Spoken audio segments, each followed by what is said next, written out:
great deal of credit is given to the Iron Brigade in preserving enough of the Union Army to allow those units that did retreat to be able to build the breastworks that they did on Cemetery Hill to make the rest of the battle possible. And they did so at a horrendous cost in lives.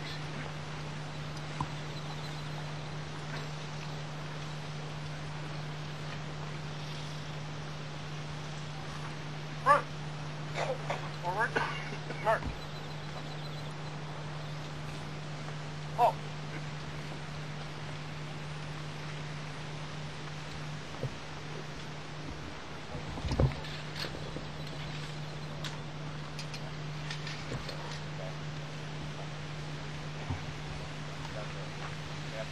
Hurt. Hurt. Oh.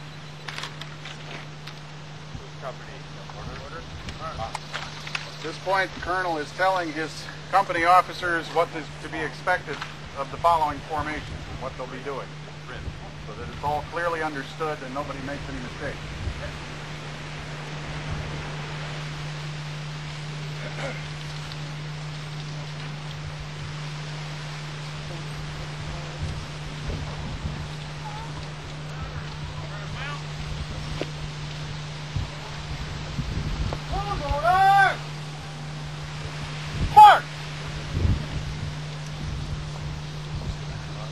On back!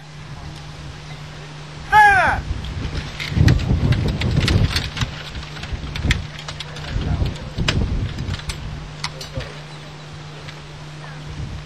Field music, post at the left of the battalion. Battalion, forward!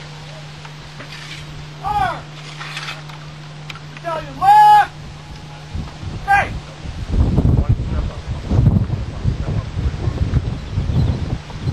Now going to maneuver into a position where they can do some shooting safely.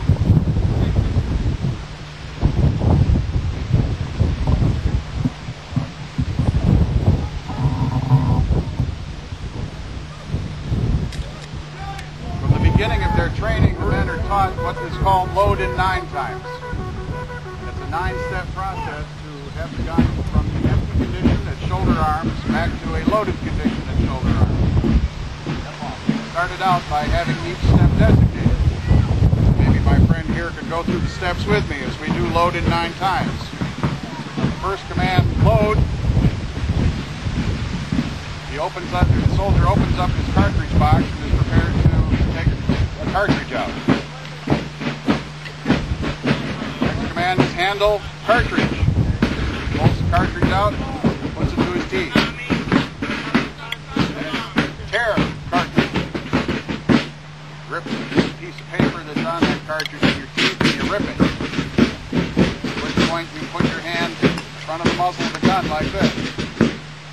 And it's charge cartridge. You pour the powder down the barrel and you work the ball out of the paper and you stick the ball in the muzzle of the gun. And the hand comes back, or actually the hand then comes to the top of the rammer. Next command is ram cartridge, or draw rammer.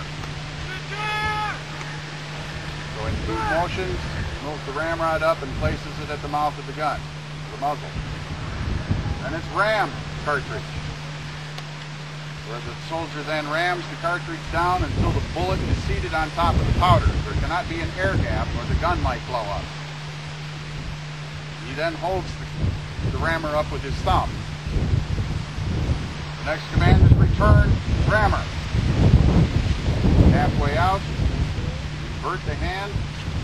This way everybody's turning their ramrod in the same direction and you don't end up with a duel between everybody as they get their rammers back out. The rammer is returned to the tube that's underneath the barrel on the musket and it's pushed down with the little finger so you don't have your hand over the muzzle while you're doing this. The next command is to prime. On prime, the soldier moves his feet to a T position, brings his musket up to a position where he can comfortably hold it with one hand, puts it into half cock, goes into his cap box, pulls out his cap, which is a little piece of brass with some fulminate of mercury in it. He then puts it on the cone or the nipple of the weapon, the gun in half-cock. But then the final command is shoulder arms. The soldier comes back to shoulder arms with the loaded musket.